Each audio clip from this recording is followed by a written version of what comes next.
On the way back from Lewis's funeral, my mom told me to start packing. She waited until the day before we left to tell Edie.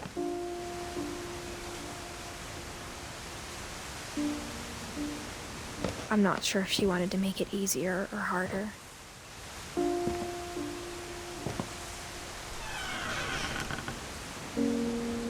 I wish we'd stayed. But I understand why we left.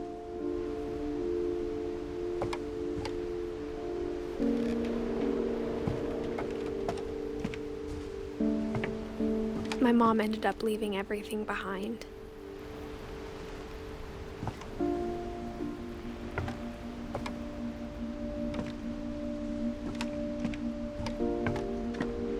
What happened that night had been coming for a long time. Maybe it should have come sooner.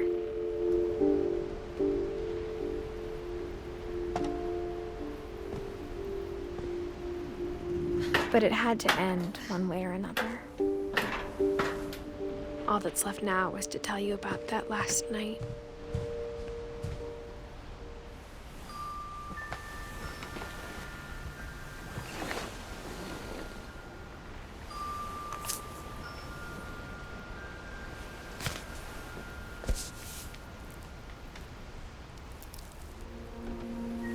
That whole last day, Edie just watched us pack and didn't say a word. Until supper, when she raised her glass and said, "To our final night together, and all our final nights apart." Grandma, you know what I said about alcohol. Some of your medications are very Edith, specific. I left a present for you in the hallway. Why don't you go open it? The grown-ups have to argue now.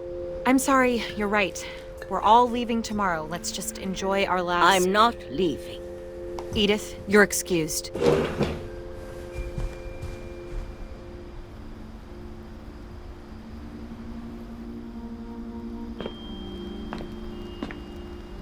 the power had been shut off that morning, but Edie always had plenty of candles. When my mom sealed the library, I don't think she knew about the other entrance. Or that Edie had a key to it.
That thing you're afraid of isn't going to end when you leave the house.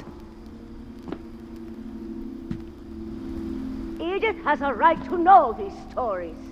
My children are dead because of your stories! I think it's best if Edith and I leave tonight. We'll have the nursing home send a van for you in the morning, okay?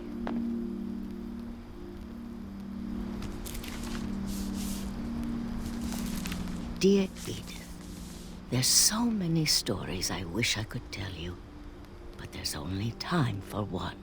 This is about what happened on the night you were born. That night, the tide went way, way out,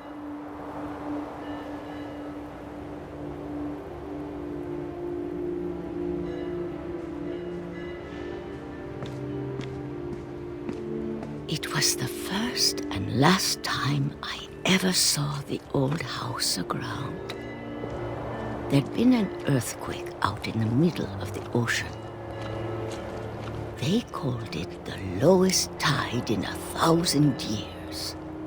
God, it smelled awful. You know, I've seen that house every day of my life.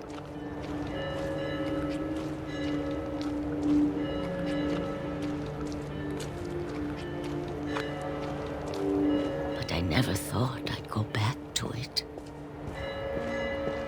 When the fog rolled in, I lost my way.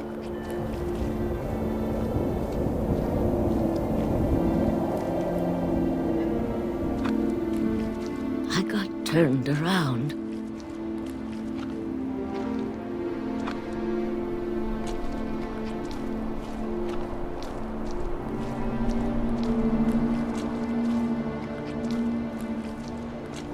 For a while, I wandered.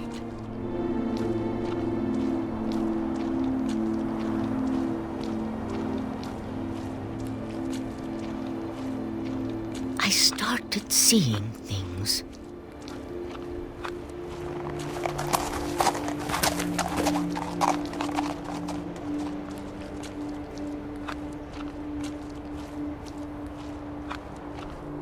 Things I'd forgotten had ever existed.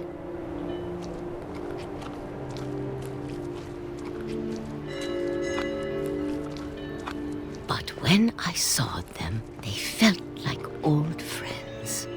That night, a lot of things came back to me.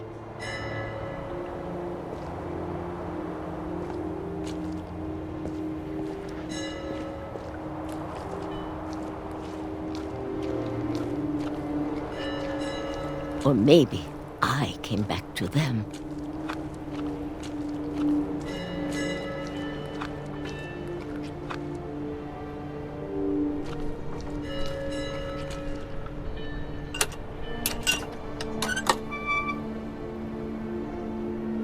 Things I can't explain, but that I need you to try and... Edith, what are you doing in here? It's mine. Edith! Mom, you're gonna rip it! Let go! I kicked and screamed, but Mom dragged me to the car. I never saw Great-Grandma Edie again. The next morning, the van came to pick her up, but she was already gone.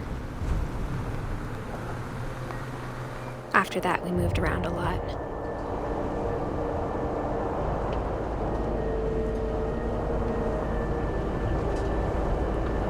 We both tried to make the best of it.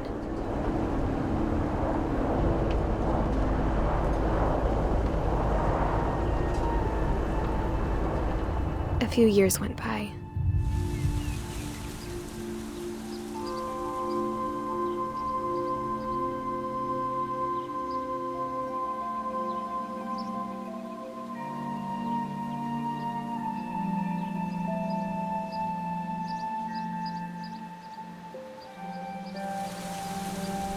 My mom didn't like to talk about it,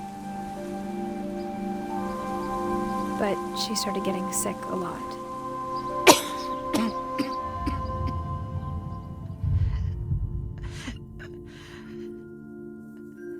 She got better for a while,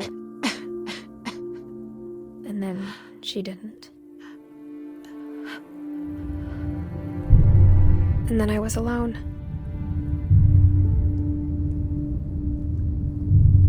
The last Finch left alive.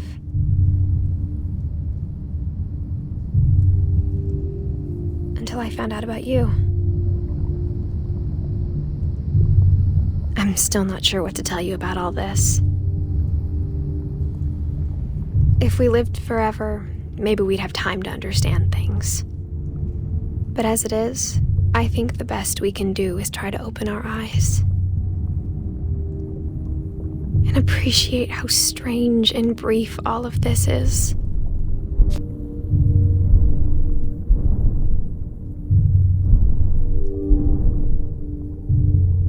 This journal was supposed to be for you. But now I hope you'll never see it. I just want to meet you and tell you all these stories myself. But I guess if you're reading this now, things didn't work out that way.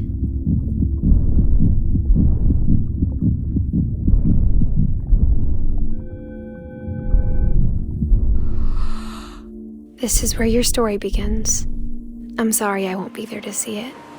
It's a lot to ask, but I don't want you to be sad that I'm gone. I want you to be amazed that any of us ever had a chance to be here at all. Good luck.